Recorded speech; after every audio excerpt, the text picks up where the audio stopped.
मध्ये मी कैलास सोनवणे आपले हार्दिक स्वागत करतो। सुरुवातीला पाहूया 24 तासातील ताज्या घडामोडी। सर्व नियम धाब्यावर बसून मुरुमाचा अवैध उपसा करून शासनाचा लाखो रुपयांचा महसूल बुडवल्यामुळे प्रांताधिकाऱ्यांनी 14 वाहने केली जप्त। बालविवाहमुक्त भारत अभियानात सर्वांनी सहभाग नोंदवण्याची करण्यात आले आवाहन। धुळे जिल्हा क्रीडा संकुलाची दुरावस्था तात्काळ थांबवण्याची मागणी। आणि शारदा नेत्रालय धुळेतर्फे नेत्र सेवेचा 20वा वर्धापन दिवस साजरा करीत देण्यात आली विस्तृत माहिती। आता बातमीपत्र विस्ताराने। राष्ट्रीय महामार्ग क्रमांक 6च्या चौपदरीकरणाच्या कामासाठी लागणाऱ्या मुरुमाचा सर्व नियम धाब्यावर बसून अवैध उपसा करून शासनाचा लाखो रुपयांचा महसूल बुडवल्यामुळे Jain Mhatre infra private limited या ठेकेदाराची सुमारे 14 वाहने प्रांताधिकाऱ्यांनी बुधवारी जमा केली आहेत। राष्ट्रीय महामार्ग प्राधिकरणाने राष्ट्रीय महामार्ग क्रमांक 6 फागणी ते नवापूर रस्त्याच्या चौपदरीकरणाच्या कामासाठी जे Mhatre infrastructure private limited Panvel या कंपनीस ठेका दिला आहे, परंतु सदर ठेकेदाराने महामार्गाच्या भरावासाठी लागणाऱ्या मुरुमाचा अवैध व सर्व नियम धाब्यावर बसून उपसा करून शासनाचा लाखो रुपयांचा महसूल बुडवल्यामुळे प्रांताधिकाऱ्यांनी सुमारे 14 वाहने जप्त केली आहेत। याबाबत अधिक माहिती अशी की राष्ट्रीय महामार्ग प्राधिकरणाने महामार्ग क्रमांक 6 फागणी ते नवापूर रस्त्याच्या चौपदरीकरणाच्या कामासाठी पनवेल येथील JM Mhatre infrastructure private limited या कंपनीला ठेका दिला आहे। महामार्गाच्या भरावासाठी मुरुमाची आवश्यकता असल्याने सदर ठेकेदाराला निमडाळे ग्रामपंचायतीने ना हरकत दाखला दिलेला होता। त्यानुसार ठेकेदाराला निमडाळे गावातील शिपाई पाझर तलावातून 12 नोव्हेंबर 2024 ते 12 डिसेंबर 2024 या कालावधीत 2000 ब्रास मुरुमचा उपसा करण्यास परवानगी देण्यात आली होती। त्यासाठी ठेकेदाराने रॉयल्टी म्हणून 12 लाख रुपये व रॉयल्टीवर होणाऱ्या जिल्हा खनिज प्रतिष्ठानची रक्कम 1,20,000 रुपये असे एकूण 13,20,000 रुपये भरले होते। मुरुमचा उपसा करण्यासाठी जिल्हाधिकाऱ्यांनी ठेकेदाराकडील एकूण 26 वाहनांना परवानगी दिली होती। शिवाय अटी व शर्तीचे पालन करण्याचे आदेशही ठेकेदाराला दिलेले होते। ठेकेदाराने निमडाळे गावातील पाझर तलावातून गौण खनिजचा उपसा करणे आवश्यक असताना त्याच्याकडून अन्य गटातून उपसा केला जात होता। शिवाय जिल्हाधिकाऱ्यांनी परवानगी दिलेल्या वाहनांव्यतिरिक्त इतर वाहनांचा वापर मुरुमाच्या वाहतुकीसाठी करण्यात येत होता। इतकेच नव्हे तर सर्व वाहने ओव्हरलोड मुरुम भरून वाहतूक करत होती। तसेच वाहनाला ऑनलाईन किंवा ऑफलाईन अशी कोणत्याही प्रकारची पावती दिली जात नव्हती। केवळ 2000 ब्रासची परवानगी असताना सदर ठेकेदाराने सुमारे 5 ते 6 हजार ब्रास मुरुमाची वाहतूक केल्याचे समोर आले। ज्या ठिकाणाहून मुरुमाची वाहतूक केली जात होती त्या ठिकाणी असलेल्या खड्ड्यांचे मोजमाप केल्यास ही बाब सहज लक्षात येईल। ठेकेदाराने यातून शासनाचा लाखो रुपयांचा महसूल बुडवला आहे। ठेकेदाराकडून जिल्हाधिकाऱ्यांच्या आदेशाची पायमल्ली होत असल्याने प्रांताधिकाऱ्यांनी कारवाई करत ठेकेदाराची सुमारे 14 वाहने जप्त करून आणली। यातील काही वाहने ही प्रांताधिकारी कार्यालयाच्या आवारात तर काही वाहने ही पश्चिम देवपूर पोलीस ठाणे आवारात लावण्यात आली आहेत। जमा केलेल्या वाहनांमध्ये डंपर हायवा यासारखी वाहने आहेत। त्यात MS46 BU 5149, MS46 BF 6742, MS46 BF 6589 आदी वाहनांचा समावेश आहे। काल निमडाळे मोराणे प्रल या रस्त्यावर महसूल विभागाचे पथक गस्त घालताना त्यांना काही ट्रका मुरुमच्या आढळून आल्या। त्या ट्रकांकडं परवानगी मागितली असता ज्याकडे परवानगी दिसून आली नाही, त्यामुळे सदरच्या ट्रका ह्या इलिगल मायनिंग म्हणून कन्सिडर करून पश्चिम देवपूर पोलीस स्टेशनला आमच्या पथकाने जमा केलेल्या आहेत। त्यांना आज आम्ही नोटीस देखील दिलेली आहे सदर याच्याबाबत। त्यांच्या नोटिशी देताना त्यांनी आम्हाला मान्य जिल्हाधिकारी यांनी त्यांना परवानगी दिल्याचे कागदपत्र आमच्यासमोर सादर केलेले आहेत, परंतु काल गाडीसोबत ते कागदपत्र नसल्याने आमच्या पथकाने कोणताही पुरावा नसल्यामुळे ते सर्व वाहनं पश्चिम देवपूर पोलीस स्टेशनला जमा केलेली आहेत। तुम्हाला म्हणाल ते सदर याचा पंचनामा देखील करण्यात आलेला आहे। प्रत्येक वाहनामध्ये किती मुरुम ब्रास आहे या देखील पंचनामा मंडळ अधिकारी यांच्या मार्फत करण्यात आलेला आहे। सदर वाहनाची मान्य RTO विभागाकडून तपासणी करण्यात येईल। RTOच्या आदेशाप्रमाणे किंवा RTOचा जो परवाना आहे त्याच्यात आवश्यक जो गौण खनिज साठा पाहिजे त्या व्यतिरिक्त जर जास्त असेल तर ओव्हरलोडिंग म्हणून त्यांच्यावर वेगळा दंड करण्यात येईल। तो साठा आत असेल तर त्याच्यावर कोणती कारवाई करण्यात येईल। धुळे जिल्ह्यात सप्तशृंगी बहुउद्देशीय महिला संस्थेमार्फत बालविवाह मुक्त भारत अभियान राबविण्यास सुरुवात झाली असून या चळवळीत सर्वांनी सहभाग नोंदवावा असे आवाहन संस्थेच्या अध्यक्षा मीना भोसले यांनी पत्रकार परिषद घेऊन केले। भारत सरकार आणि जस्ट राईट्स फॉर चिल्ड्रन्स या संघटनेतर्फे विविध सामाजिक संस्थांना सोबत घेऊन संपूर्ण देशभरात बालविवाहमुक्त भारत अभियान राबवित आहे। त्यासाठी धुळे जिल्ह्यात सप्तशृंगी बहुउद्देशीय महिला संस्थेमार्फत काम सुरू करण्यात आले आहे। त्यामुळे बालविवाहमुक्त भारत चळवळीत सर्वांनी सहभाग नोंदवावा, तसेच बालविवाह रोखण्यासाठी समाजातील जागरूक नागरिकांनी पुढे यावे, असे आवाहन सप्तशृंगी बहुउद्देशीय महिला संस्थेच्या अध्यक्षा मीना भोसले यांनी पत्रकार परिषद घेऊन केले आहे। मीना भोसले यांनी माहिती देताना सांगितले की संपूर्ण भारतात 27 नोव्हेंबर हा दिवस बालविवाह दिवस म्हणून संपूर्ण सरकारी यंत्रणा, शासकीय यंत्रणेने साजरा केला गेला आणि महिला व बाल विकास मंत्रालयाने सुरू केलेल्या या मोहिमेची सुरुवात जस्ट राईट्सने करून दिलेली आहे। ही संकल्पना आणि मोहीम आपल्या मुलांचे भविष्य सुरक्षित आणि उज्ज्वल होणे या दिशेने एक महत्त्वपूर्ण आणि निर्णायक पाऊल आहे। भारतातील बालविवाहाचे प्रमाण शून्यावर आणण्याची गरज या कारणासाठी आहे। बालविवाह म्हणजे एक प्रकारचा बलात्कार आहे, कारण यात मुलीचे लग्नाचे वय 18 वर्षापेक्षा कमी आहे। राष्ट्राच्या विकासात बालविवाह एक अडथळा आहे। बालविवाहामुळे आरोग्य आणि शिक्षणात अडथळे येतात। बालविवाहाच्या मूळ कारणांमुळे पितृसत्ताक, गरिबी, ट्रॅफिकिंग, मुलींच्या सुरक्षिततेची चिंता, सामाजिक कायदे आणि चालीरीतींचा देखील समावेश आहे। बालविवाह बालकाचे फक्त बालपणच हिरावत नाही, तर कुटुंब, मित्र आणि काळजी घेणाऱ्यांची संपूर्ण सामाजिक व आधारभूत रचना देखील गमावतात।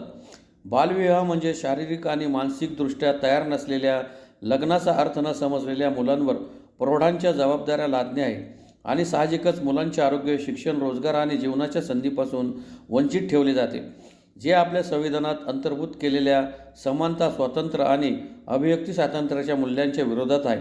आणि म्हणूनच आपल्या सगळ्यांना बालविवाहमुक्त भारत अभियानात सहभागी व्हायचे आहे। हे आवाहन करण्यासाठी प्रेस कॉन्फरन्सचे आयोजन करण्यात आले। बालविवाहमुक्त भारत चळवळीत सगळ्यांनी सहभाग नोंदवावा, असे आवाहन यावेळी त्यांनी केले। मुलांचे वय 21 वर्षापेक्षा कमी आणि मुलीचे वय 18 वर्षापेक्षा कमी असेल तर बालविवाह म्हटला जातो।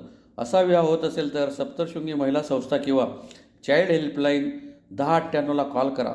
आपले नाव गोपनीय ठेवले जाणार आणि जर बालविवाह थांबतच नसेल तर बालविवाह प्रतिबंधक कायद्यानुसार ती केस नोंदवून कारवाई करावी, असे देखील आवाहन मीना भोसले यांनी केले। पूर्ण भारतात जस्ट राईट फॉर चिल्ड्रन मुलांसाठी अगदी योग्य हे खूप मोठं संघटन आहे, जे मुलांच्या हक्कासाठी आणि प्रामुख्याने बालविवाहमुक्त भारत अभियानासाठी काम करत आहे। आणि संपूर्ण महाराष्ट्रात नव्हे तर संपूर्ण भारतात बालविवाहमुक्त भारत हे अभियान सुरू आहे आणि त्याचा जे उद्देश आहे तो उद्देश संपूर्ण भारतामध्ये 2030 पर्यंत बालविवाहाचं प्रमाण शून्यावर आणणं असे आहे। आणि जस्ट राईट फॉर चिल्ड्रन ही संघटना जी आहे ती भारत सरकारसोबत पण जुडलेली आहे, ती भारत सरकारसोबत पण काम करते आहे। आणि जसं मी म्हटले की साधारणतः संपूर्ण याच्यात म्हणजे भारतात 26 राज्य आणि 418 जिल्ह्यांमध्ये ही संघटना काम करते आहे आणि त्या संघटनेची एक प्रतिनिधी संस्था म्हणून सप्तशृंगी बहुउद्देशीय महिला संस्था ही धुळे जिल्ह्यामध्ये काम करते आहे। आणि धुळे जिल्ह्यात सर्वात चांगल्या रीतीने बालविवाहाचं प्रमाण जे आहे ते आपल्याला झिरोवर आणण्यासाठी काम करायचं आहे। त्यासाठी आमचे सगळ्यांचे प्रयत्न चालू आहेत।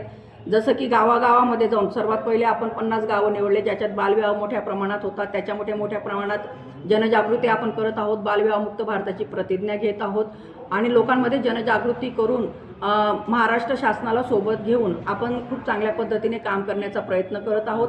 आणि जस्ट राईट फॉर चिल्ड्रन ही जी संघटना आहे या संघटनेने वर्षानुवर्ष मुलांसाठी खूप चांगल्या पद्धतीने काम केलं आणि बालविवाहासाठी पण खूप चांगलं काम केलं आणि याचं एक फलित जेव्हा राजस्थानमध्ये ही घटना जी आहे बालविवाहाची त्याच्या ज्या बाबतीत जेव्हा केस प्राप्त झाल्या तेव्हा एक निर्णय राजस्थान सरकारने घेतला की जर बालविवाहाच्या बाबतीत म्हणजे कोणीही होऊ दिला, त्याच्यात ॲक्शन घेतली नाही तर त्या गावातला सरपंच हा देखील त्याला जबाबदार राहील।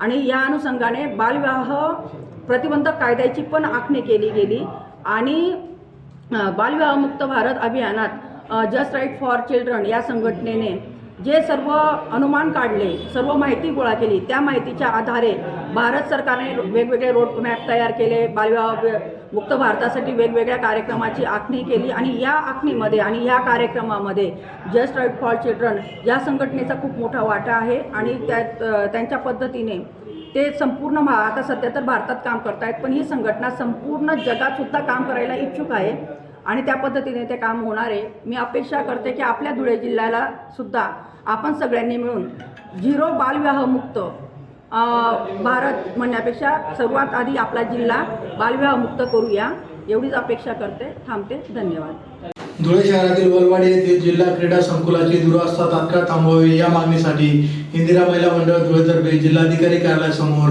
निदर्शने करून निवेदन देण्यात आले आहे.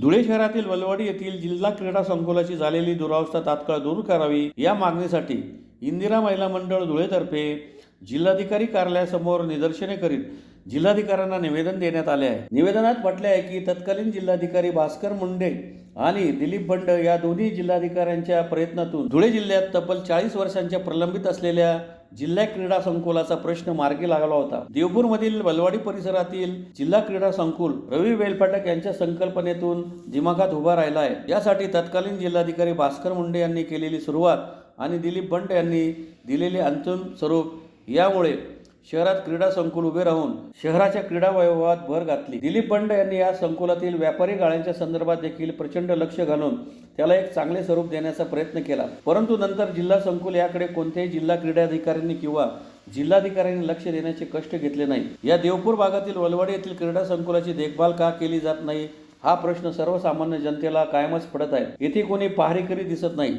हे सर्व प्रश्न जनतेला पडलेले आहे. येथे या क्रीडा संकुलाच्या आत मैदानावर सकाळी सायंकाळी जवळपास 2 ते 3 हजार लोक मॉर्निंग वॉक व इतर कारणासाठी येतात. याशिवाय पोलीस भरतीसाठी तयारी करणारे तरुण तरुणी, NCCचे शिबिरात सहभागी विद्यार्थी, महिला भगिनी या क्रीडा संकुलात आपल्या उज्ज्वल भविष्यासाठी येतात. परंतु इथे सुविधा पाहिजे तशा नसतात. या ठिकाणी मैदानावर आलेले गवत, संरक्षण भिंतीला लागून असलेले गवत आणि झाडे काढली गेली पाहिजे. मैदानाच्या बाहेर पब्लिक जिम आहे. या ठिकाणी 16 व्यायामाची साधने येथे ठेवलेली आहेत. ही सर्वच्या सर्व तुटलेल्या व्यवस्थेत आहे. पहाटे व संध्याकाळी रोजच लाईट नसतात. तसेच या ठिकाणी मद्य पिणाऱ्यांनी धुमाकूळ घातलेला असतो. तो ताबडतोब बंद करण्यात यावा. शालेय स्पर्धा कायम या मैदानावर घ्याव्यात अशा मागण्या निवेदनातून करण्यात आल्या आहेत. यावेळी प्रभा प्रदेशी, SB पाटील, जयश्री पाटील, पारस देवपूरकर, राकेश गाळणकर, दिग्विजय गाळणकर, हेमलता चाळवी, आराधना शहा, राजेंद्र शहा, सरोज शहा, आशा पाटील, आकाश त्रिवेदी, अमित कुमार बडगुजर आदी उपस्थित होते.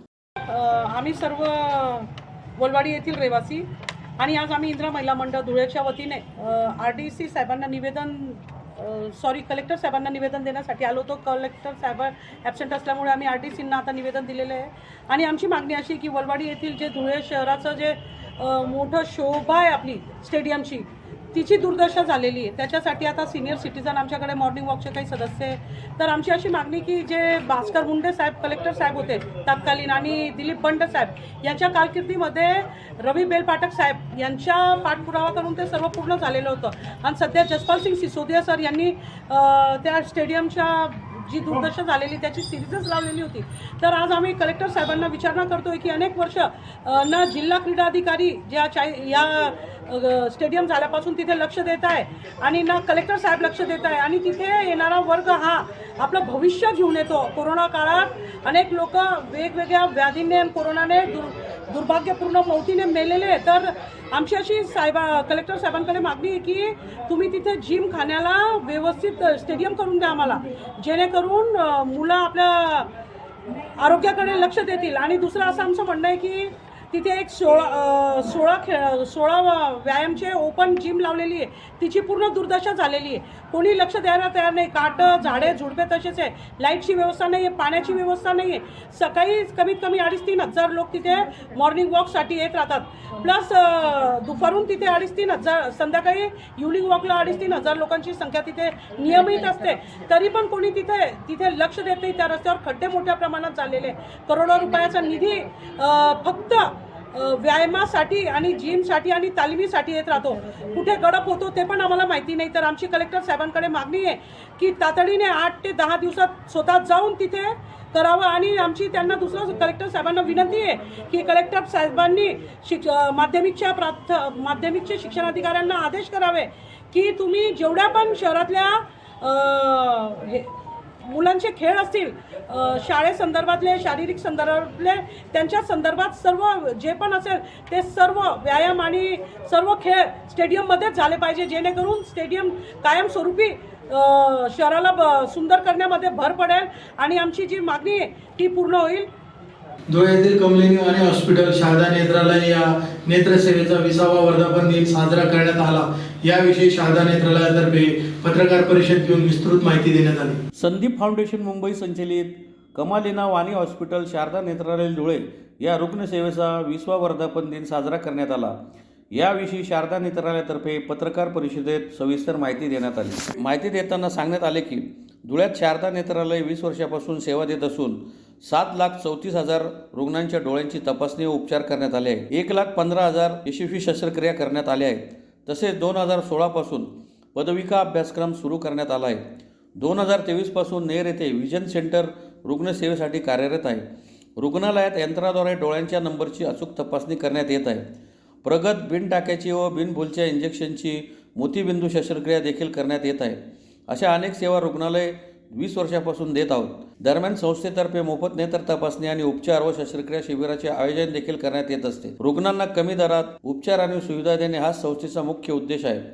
डॉक्टर जगन्नाथ वाणी यांचे सेवाकार्य पुढे नेण्यास यापुढे अनेक उपक्रम राबवण्याचा संस्थेचा मानस आहे। यावेळी संदीप फाउंडेशनचे चेअरमन देवेंद्र शहा, स्थानिक प्रशासन व्यवस्था प्रमुख दीपक मेहता, श्रीपाल मुनोट, डॉक्टर पराग बागड, डॉक्टर मुशाबीर अनवर, प्रवीण शहा, रमा गोनमोडे, सुदेश बाटुगे, राजेंद्र चौधरी आदी उपस्थित होते। शारदा नेत्रालय संपूर्ण खानदेशमध्ये प्रसिद्ध असलेलं डोळ्याची सेवा देणारं सेवाभावी हॉस्पिटल। आज या हॉस्पिटलला 20 वर्ष पूर्ण होत आहेत आणि 21व्या वर्षात पदार्पण होत आहे।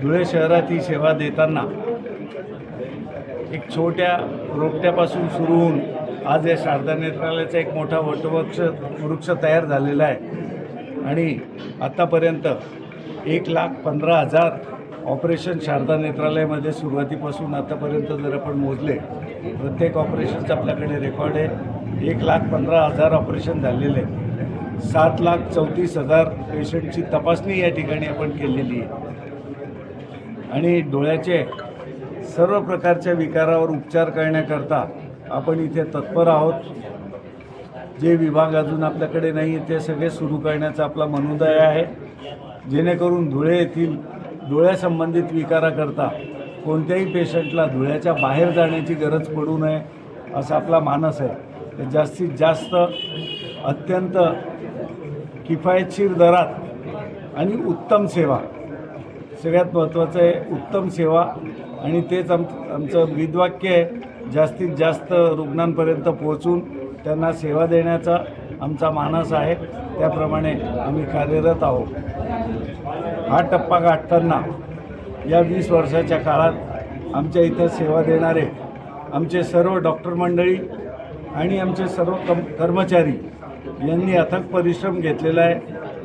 त्यांच्या या बहुमोल सेवेचा पण आजच्या दिवशी आम्हाला जाणीव आहे, त्यांचे पण आभार आणि कृतज्ञता व्यक्त करतो आणि उत्तरोत्तर शारदा नेत्रालय याच्यापेक्षा अधिक प्रगती करेल असा मी तुम्हाला विश्वास या ठिकाणी देतो। पुन्हा एक नजर ठळक घडामोडींवर।